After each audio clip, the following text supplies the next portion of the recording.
Islam encourages you to go and do businesses, etc. But again, we repeat, where is this all money going?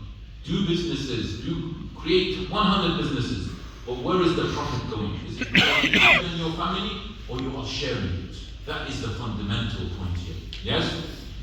And acquired it from fair and foul sources. Now that he says, now the consequences of collecting it have overtaken him. He gets ready to leave it. It will remain for those who are behind him.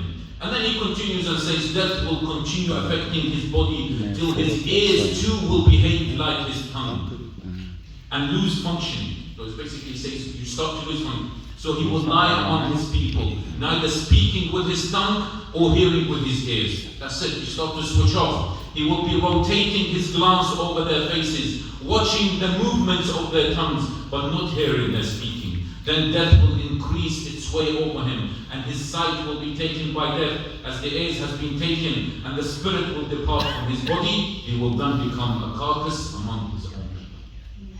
This is what happens. And I want you also to go and research about near-death experiences. Have you heard of near-death experiences?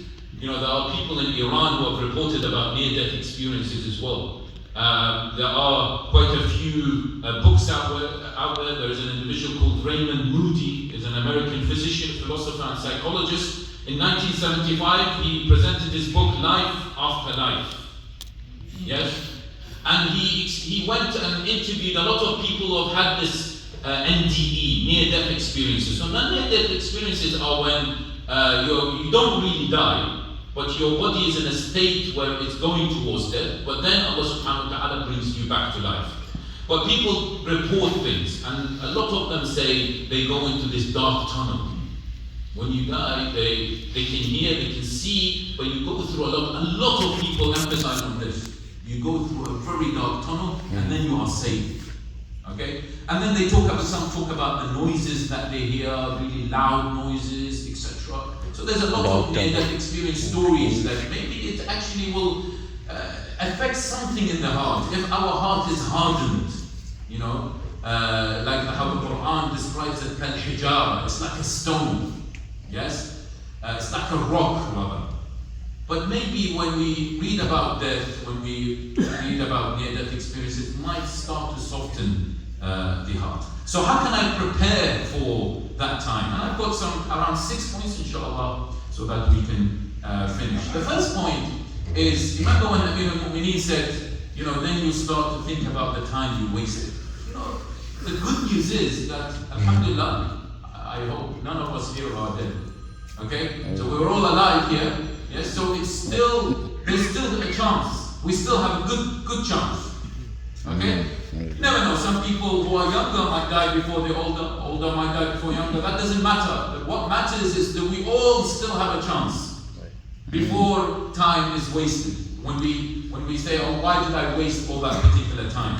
So the first point is to give time to increase in knowledge of Allah subhanahu wa ta'ala. Remember we talked about in one of our majalis about balancing life. It's vital that we take something from these particular nights, is that at least I should give a few hours of my week in knowledge, seeking knowledge. There are so many different ways to seek knowledge, right? There are so many lectures, reading the Holy Quran and trying to reflect on it, contemplating, changing something in me, at least changing one thing in me. And please, my dear brothers and sisters, don't let me leave New Jersey without I get some sort of a promise from you all. And I need to promise myself first, and I say this not to be humble, but I need to promise myself first that we got something from the majalis of our Ahl-e-Bait. It's a shame that, you know, we come and give majalis and a lot of people come and listen and then we go back to our same lives all over again. Then there's no point. There's no development in the followers of Ahl-e-Bait. So, and importantly also, try to provide a service to the servants of Allah subhanahu wa ta'ala, the people, the creation of Allah subhanahu wa ta'ala. Yes, give your time, help your neighbor, call someone who is in need, desperate in need of help, volunteer. There's a lot of opportunities. We are the soldiers, inshallah, of the 12 Imam. The second point is write a will. It astonishes me that a lot of people don't write wills. Yes, when they die, we ask them, have they written a will? They say no. There are lots of templates out there. I'm not sure if there is one in Masjid Ali website. If there isn't, there is plenty out there. You can check them out. So write a will, talk about talk about the salah that you might have qada, the people who they owe you, you owe them, etc. Number 3, don't let anyone in this world, and I truly mean it, and this is a reflection for me, anyone in this world be upset with. Even if someone you know that they have created so much hatred against you, just go and say, look, if there is anything I have done, I apologize, but you don't need to be best friends. I'm not asking you to be best friends yet, but just say, look, let's try. If there's anything that you hate from me, or I've upset you in any way, I apologize. Okay, and free your heart, even if you are upset of what they've done. Free your heart from what they've done to you. Yes, but also it's important that maybe you distance yourself from them. This is what the Ahl-e-Bait, some of those people who cause so much hatred, they distance themselves from them.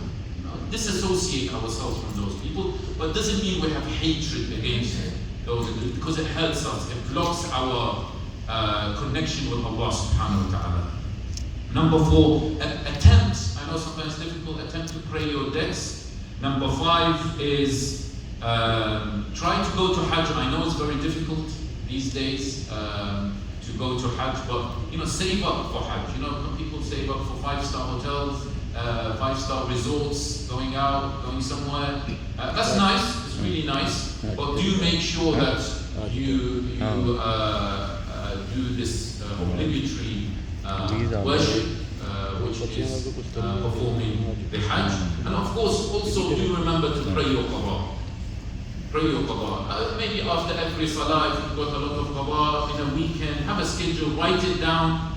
Say, I've done this amount. And again, this is all a lesson for me as well. So this is all preparation. And once you've done all these things, then you say, like Hussein Salamullahi alayhi, you say, death is happiness.